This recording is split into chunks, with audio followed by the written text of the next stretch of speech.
Τι έριξε. Πλούσιο κι εσύ. Έλα ρε. Ώρα σου. Πάρτο. Πού σου δεν κράτα. Πάρτο. Το 8 έπρεπε να βρει. Αυτό βρήκα. Α, ξαναπέζω επειδή κέρδισα. Κύριε Γάμο. Είμαι καλύτερο. Ωραία, δώσε πόνο. Τι θα γίνει, θα βγάλουμε επεισόδιο σήμερα? Α, ναι, σωστά. Πώς μπορεί κάποιος να ξέρει, ρε παιδί μου, αν θα πάει το νόμισμα? Δεν μπορεί. Και τότε γιατί να επενδύσει κάποιος σε ένα κρύπτο, ρε παιδί? Οι τράπεζες δεν θέλουν τα κρύπτο καθόλου.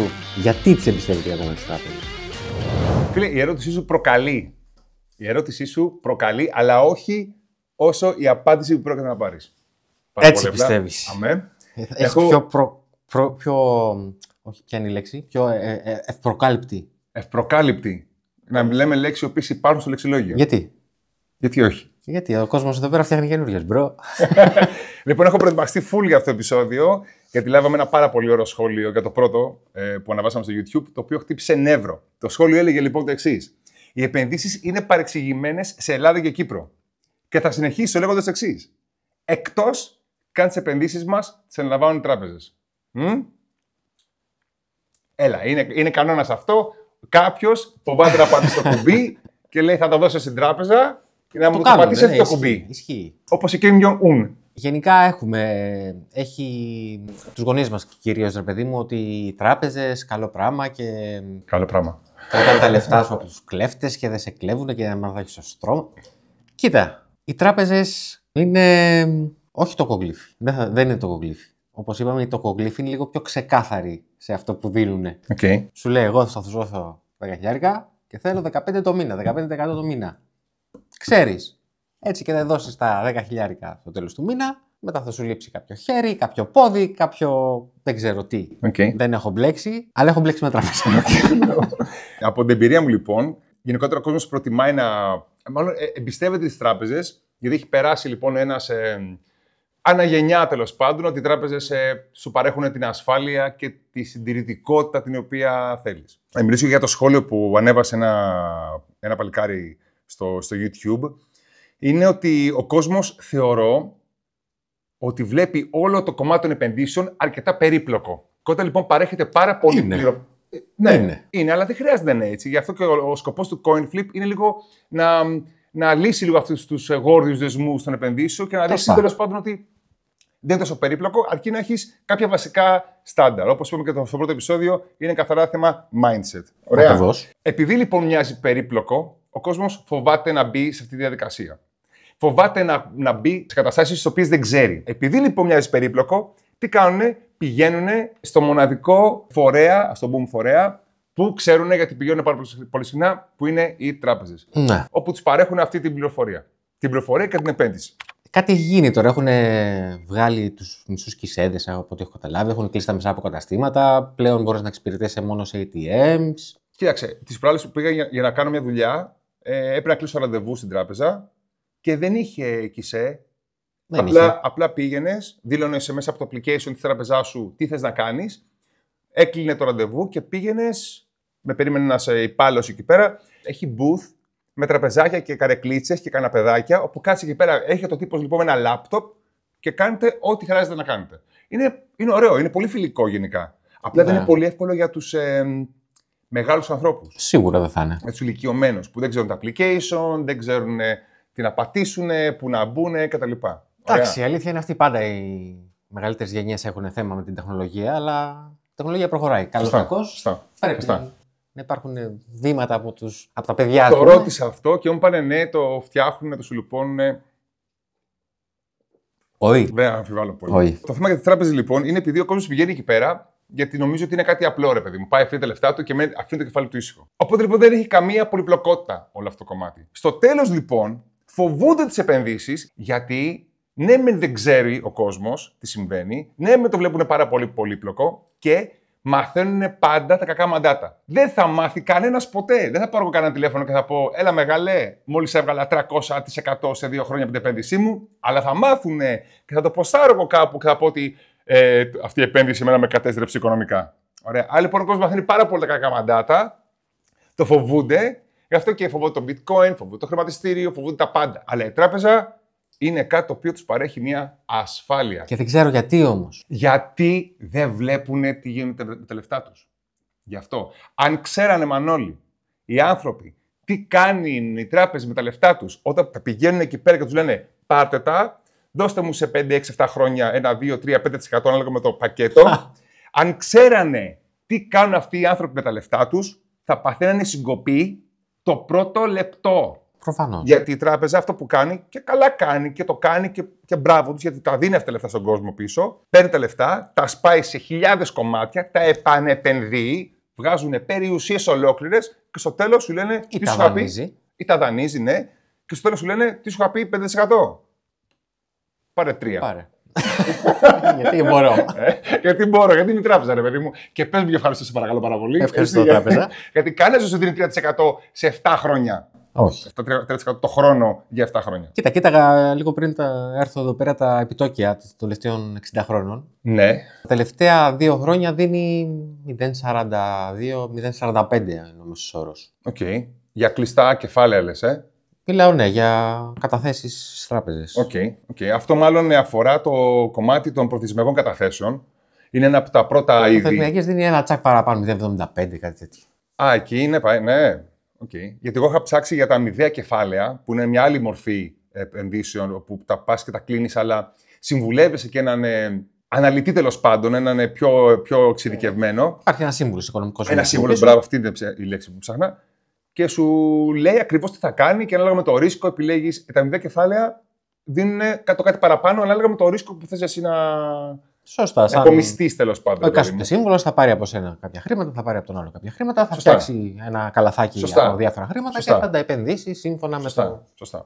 Γι' αυτό κιόλας και πάρα πολλά αμοιβαία κεφάλαια, ανάλογα με το πόσο ρισκαδόρικο και πόσο επικίνδυνο μπορεί να είναι το κεφάλαιό σου, συνηθίζουν να επενδύουν πάρα πολύ σε δείκτες. Ναι. Στην Αμερική. Στο ένα σε 500, στο Nasdaq, στο Dow Jones. Ωραία. Και άμα θες να είναι πολύ ρισκαδόρικο με πολύ μεγάλη επιστροφή, τότε πάμε σε. Επιλογές είναι χιλιάδες. Χιλιάδες. Πάμε σε πετρέλαια, πάμε σε χρυσούς, πάμε σε χιλιάδιο κομμάτια, σε Forex. Χρυσός, νομίζω, πολλοί τον θεωρούν πάρα πολύ ασφαλή σαν επένδυση, έτσι. Είναι ασφαλής σαν επένδυση. Δεν έχει πολλά πάνω κάτω. Ουσιαστικά είναι σταθερό και όταν αποφασίζει να κινηθεί προς τα πάνω, κινείται αργά και σταθερά προς τα πάνω. Αλλιώς πηγαίνει αργά και σταθερά προς τα κάτω. Ενώ έχει μια. Θα συζητήσουμε για το χρυσό, αλλά διαφωνώ κάθετα με αυτό που λες. Ο χρυσός έχει πάρα πολλές διακυμάνσεις, αλλά ο κόσμος δεν το βλέπει. Δεν το ξέρει. Όταν ήμουν όταν δούλευα στα χρηματιστήρια, έβλεπα το χρυσό να κάνει κάτι διακυμάνσεις όπου σου πήγαινε η ταραντούλα στο γόνατο. Εντάξει, στον Μπέρ όλα κάνουν.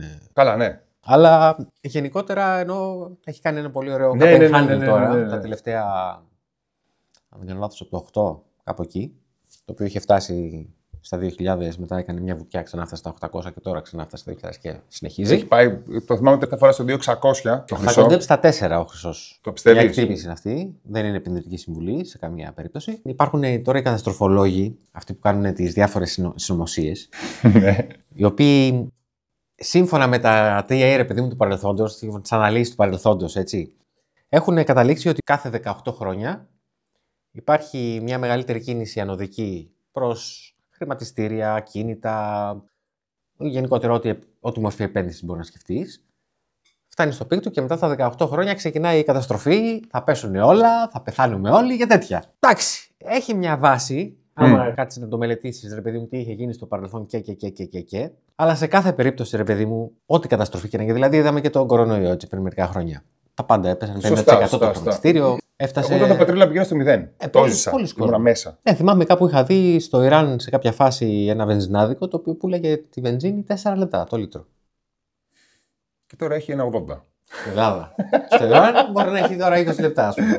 Στις τράπεζες λοιπόν υπάρχουν οι προθεσμιακές καταθέσεις όπως αναφέραμε, όπου είναι απλά, βάζεις απλά τα λεφτά σου μέσα και σου δίνει ένα πολύ μικρό ποσοστό. Υπάρχουν τα αμοιβαία κεφάλαια, υπάρχουν τα ομόλογα. Να πούμε λίγο τα ομόλογα τι είναι. Τα ομόλογα είναι μια μορφή δανείου, το οποίο εγώ δανείζω σε μια τράπεζα ή σε ένα κράτος κάποια χρήματα και αυτό υπόσχεται ότι την τάδε ημερομηνία θα μου τα επιστρέψει πίσω με ένα επιτόκιο. Οι μετοχές φυσικά που ξέρουμε όλοι τι γίνεται. Απλά δεν πατάς εσύ το κουμπί, το πατάει η τράπεζα για σένα. Σωστά. Επικίνδυνο αυτό. Γιατί ακόμα και αν κάνει μετοχή 10%, δεν ξέρω αν θα πάρεις εσύ 10%. Αναλόγως. Δεν Αν το έχει ξέρω. μερίσματα, άμα. Δεν το ξέρω αυτό το πράγμα, είναι αλήθεια. Γιατί έχω δει πολλά τα μάτια μου και βλέπω ότι ακόμα και ένα 10% να δώσει μετοχή, εσύ θα πάρει κάτι πολύ λιγότερο, γιατί υπάρχουν πάρα πολλά fees ενδιάμεσα. Ναι, αναλόγως. Αναλόγως το ποια μετοχή είναι, αν είναι Αμερική, αν είναι Ευρώπη, αν είναι. Καλά, ναι, αλλά και πάλι είναι η τράπεζα που κρατάει πάρα πολύ μεγάλη προμήθεια. Τράπεζα, ναι. Και εδώ ερχόμαστε και λέμε γιατί τράπεζα.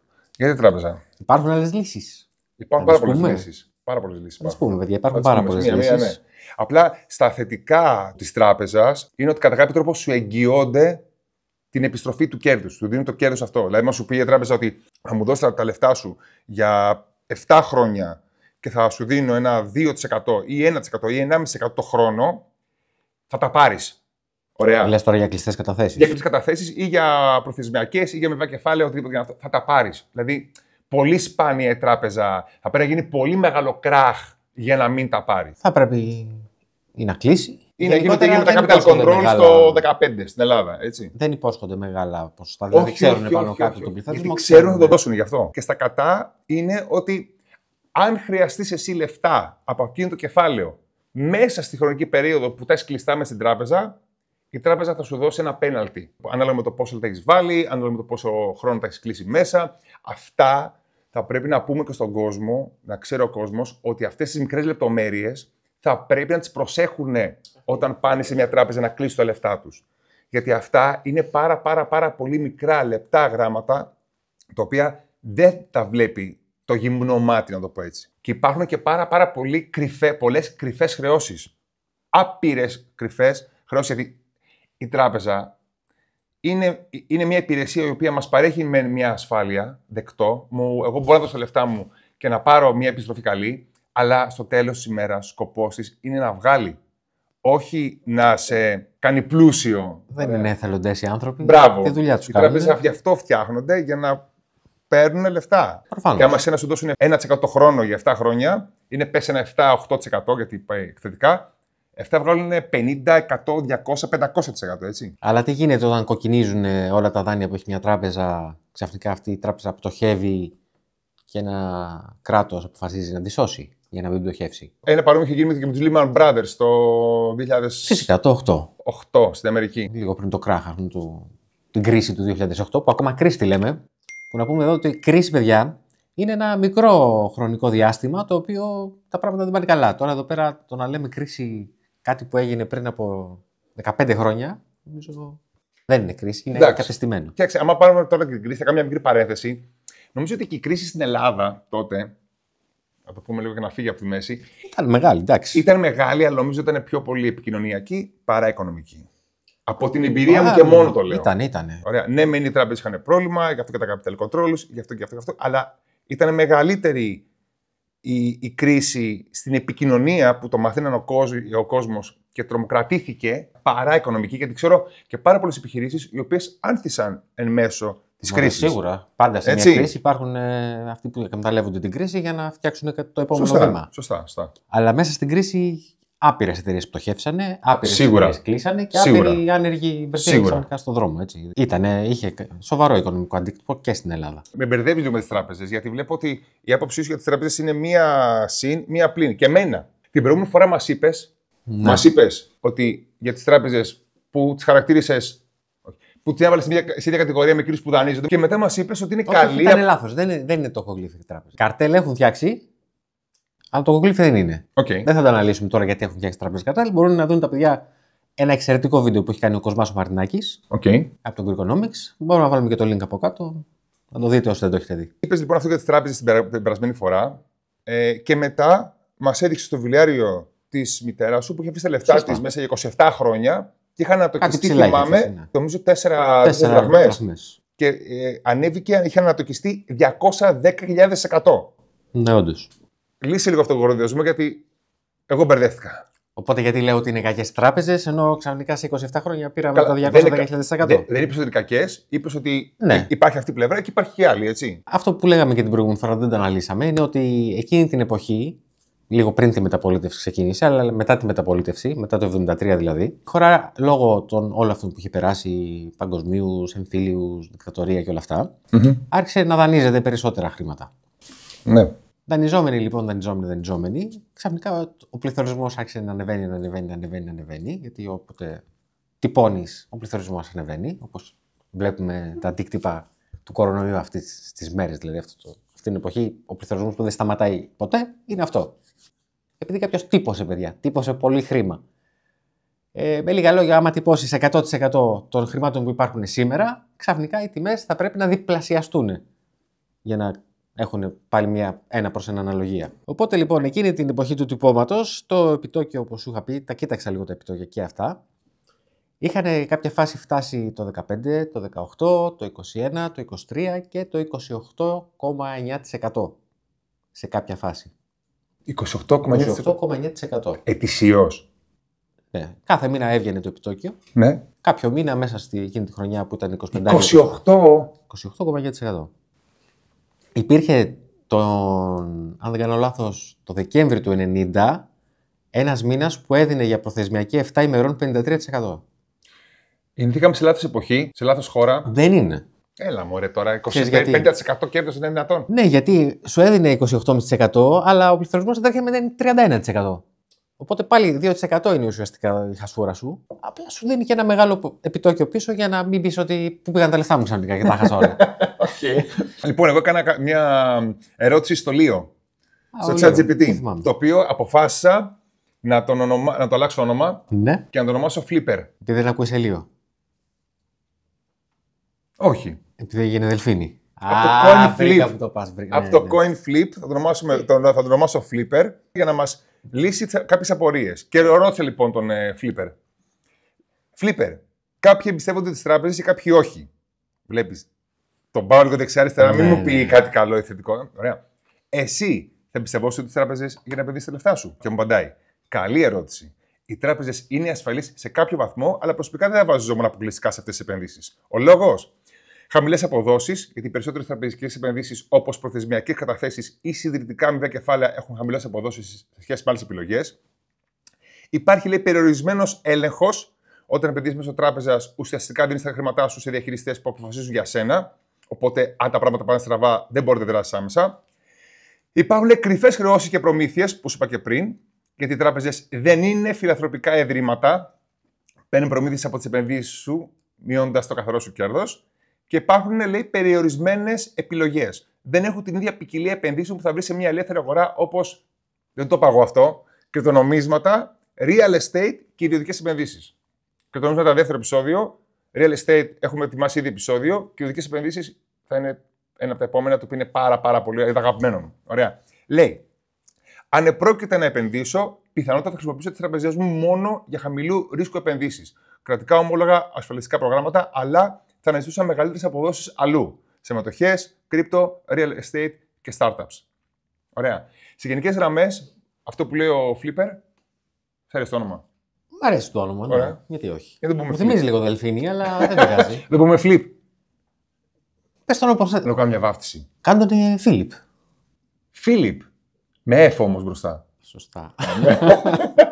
Ο Φίλιπ, λοιπόν, είπε ότι γενικότερα θα προτιμούσε τις τράπεζες μόνο για χαμηλό ρίσκο, που σημαίνει ότι στις τράπεζες μπορεί να επενδύσουν κάποιοι οποίοι είναι αρκετά συντηρητικοί.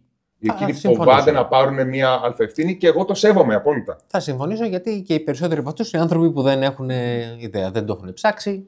Ψάχνουν κάτι το οποίο θα του δώσει μια μικρή απόδοση παραπάνω. Εγώ θα του συμβούλευα να το κάνουν 100%, τουλάχιστον να κάνουν κάτι, να επενδύσουν κάπου τα λεφτά του, γιατί είναι πολύ σημαντικό, όπως το είπαμε και στο πρώτο επεισόδιο και στο δεύτερο, και θα το λέμε κάθε φορά. Εγώ θα έλεγα να μην του συμβουλεύσω να κάνουν τίποτα. Εγώ θα του συμβούλευα να κάνουν κάτι. Να κάνουν, αλλά μην του συμβουλεύει εσύ. Εγώ δεν του συμβουλεύω, ρε φιλαράκι, τώρα τι μα λε. Παιδιά, δεν είναι και επενδυτικό συμβούλιο. Εγώ δεν είπα να το κάνετε. Είπα ότι άμα είστε συντηρητικοί, σκεφτείτε απλά το ενδεχόμενο αυτό. Αλλά άμα ήταν, θα σας συμβούλευε να το κάνετε. Δεν είμαι ο σύμβουλος. Είμαστε εδώ πέρα δύο άνθρωποι οι οποίοι τα λέμε. Ωραία. Δεν δίνουμε καμία συμβουλή, τίποτα από όλα αυτά που λέμε δεν είναι συμβουλή. Απλά συζητάμε. Επειδή αυτό ο Δεοτοράς, πριν έρθει εδώ, μπορεί να πιει κανένα ουίσκι. Δεν ξέρει ποτέ. Μπορεί τώρα να λέει. Αλλά όχι. Όχι. Λοιπόν, έχω ετοιμάσει μια εκτίμηση για μια πάρα πολύ καλή εταιρεία, και μια και μιλάμε για τράπεζες, θα μιλήσω για την Deutsche Bank. Α, την ξέρω. Μας έχει πάει. Το ξέρω, αλλά να σου πω κάτι. Κάποιοι θα ακούσουν την Deutsche Bank, θα κλαίνε ρε παιδί μου εδώ πέρα έτσι. Πού είναι η Μέρκελ? Η Μέρκελ νομίζω σπίτι της. Μας έκανε τα 2-3 τα πλακάκια στο σπίτι Ναι. και ξαφνικά Τα εξαφανίστηκε. 2 μνημόνια, 3, το θυμάμαι. Ναι, μπράβο, αυτό. Μπράβο. Ναι. Και ξαφνικά εξαφανίστηκε. Πού είναι η Μέρκελ? Η Μέρκελ έκανε τη θητεία της, τελείωσε αυτό το πράγμα που είχε να κάνει και πήγε σπίτι της. Α, Και τώρα τρώει. βρήκα λοιπόν μια εκτίμηση για την Deutsche Bank, τη μετοχή της Deutsche Bank, να το ξεκαθαρίσω, η οποία αυτή τη στιγμή, βάσει του Market Watch, είναι στα $20,65 και έχω βρει λοιπόν μια εκτίμηση από το coincodex.com ότι θα φτάσει στο $21,7 μέσα στον επόμενο μήνα, δηλαδή μέχρι τις 25 Μαρτίου, που αυτό είναι ένα 5%, και υπάρχει μια εκτίμηση ότι μπορεί να φτάσει μέχρι τα $25,3 στους επόμενους 3 μήνες, που αυτό είναι μια αύξηση 22,5%. Άσε μας ρε ψιλικατζίρα που ξανασχοληθούμε με 5 και με 22%. Τέτοια θα λένε τώρα. Γιατί ρε μεγάλη, τα έχεις από χθες? Όχι, αυτό είναι το θέμα. Δεν τα έχεις από χθες. Αυτό είναι το mindset που λέμε, παιδιά. Αυτό Δεν ακριβώς. κυνηγάμε το 1000% μέσα σε μια μέρα. Μπράβο. Αυτό είναι ανέφικτο. Πολύ αυτό πες είναι πάρα πολύ σημαντικό, ρε φίλε. Πάρα πολύ. Αυτή η έννοια της υπομονής. Θέλει δουλειά πολύ. Πρέπει κάθε μήνα λίγο-λίγο να χτίζεις το λιθαράκι, λίγο-λίγο και τσούκου και τι περίσσεψε να μπαίνει στην άκρη, παιδιά. Αλλιώς δεν θα γίνει ποτέ. Εγώ αυτά που κατάλαβα για τις τράπεζες, τα κατάλαβα την περίοδο του 10 με 15 στην Ελλάδα. Τότε έτσουζε πάρα πολύ. Που οι τράπεζες κλήθηκαν να προστατεύσουν την οικονομία της Ελλάδας. Κακά τα ψέματα. Γιατί φυσικά χρωστούσαμε σε Γερμανία, σε Ευρωπαϊκές Ενώσεις, σε χιλιαδιό, ποσά στην Τρόικα παντού, και επειδή η Ελλάδα δεν μπορούσε να πληρώσει, έπρεπε κάτι να γίνει. Εκείνη τη στιγμή λοιπόν, επειδή τα media, γι' αυτό σου λέω τα media είναι πολύ σημαντικά, βγάζανε έξω και λέγανε ότι η Ελλάδα χρωστάει και πρέπει να πληρώσει και είναι μεγαλύτερος πιστωτής, ξέρω εγώ, η Γερμανία και μπλα μπλου μπλου. Ο κόσμος πανικοβλήθηκε. Μα τους λέγανε ότι θα τους τα πάρουν τα λεφτά της τράπεζας για να πληρώσουν τα δάνεια. Και φυσικά πανικοβλήθηκε ο κόσμος. Φυσικά πανικοβλήθηκε ο κόσμος. Ξεκίνησε να σηκώνει αβέρτα λεφτά. Η Ευρωπαϊκή Κεντρική Τράπεζα έκλεισε την κάνουλα. Δεν έδινε άλλα δάνεια στην Ελλάδα.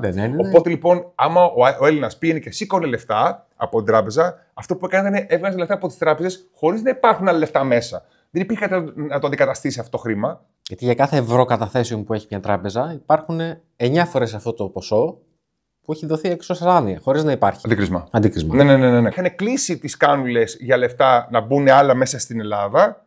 Οι Έλληνες τραβάγανε λεφτά από τις τραπεζές τους και στο τέλος η τράπεζα θα έμενε χωρίς λεφτά, που σημαίνει ότι η οικονομία θα κατέρεε έτσι, σε χρόνο τετέ. Ναι. Γι' αυτό λοιπόν τότε η τράπεζα αποφάσισε να κλείσει και αυτή την κάνουλα και να επιτρέψει μόνο 60 ευρώ ανάληψη κάθε μέρα. Την ημέρα. Ωραία. Και αυτό ήταν κάτι το οποίο καθυστέρησε πάρα πολύ μέχρι να βρεθούν λύσεις. Τότε ήμασταν ψάχναμε να ξεκινήσουμε μια επιχείρηση τέλος πάντων και χρειαζόμασταν κάποιο εξοπλισμό να πάρουμε από το εξωτερικό. Ναι.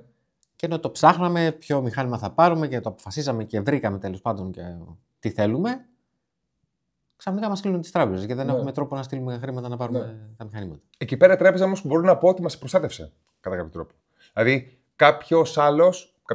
ένας άλλος φορέας μπορεί να μην έκλεινε την κάνουλα. Κοίτα, αντίστοιχα στην ίδια περίπτωση που έγινε στην Κύπρο, ό,τι είχαν πάνω από 100.000 ευρώ μέσα τους. Αυτό είναι άλλο όμως. Εκεί πέρα τους τα πήρανε. Αυτές οι δύο θα ήταν οι επιλογές. Ή θα τους τα παίρνανε, ή θα κλείνανε, ή θα κάνανε capital. Νομίζω ότι αυτό είναι. Να. Πάντως ήταν μια πολύ πολύ μαύρη σελίδα στην ιστορία της Ελλάδας και εγώ θυμάμαι ότι ήθελα να πάω ένα τριήμερο, διήμερο για μια απόδραση και θυμάμαι ότι είχα ξυπνήσει στις 5:30 ώρα το πρωί να πάω σε μια τράπεζα να σηκώσω λεφτά, γιατί μετά τις 7 γινότανε της κακομοίρας έξω από τα ATM. Ουρές ολόκληρες, σηκώσουν τα 60 ευρώ. Απίστευτο. Και γι' αυτό κιόλας και όλες οι αγορές, φυσικά και τα χρηματιστήρια πέσανε, κατέρευσαν, όλα πήγανε όλα άπατα. Τα χρηματιστήρια πέσανε γιατί είναι κάποιες μεγάλες εταιρείες, δεν είναι όλες μεγάλες εταιρείες και ακολουθούν και τον παλμό της κοινωνίας και τα χρηματιστήρια. Στον απόϊχο του κακού. Ναι, αλλά όμως πολλοί κόσμοι θεωρεί ότι το χρηματιστήριο είναι τζόγος. Είναι τελικά δεν είναι.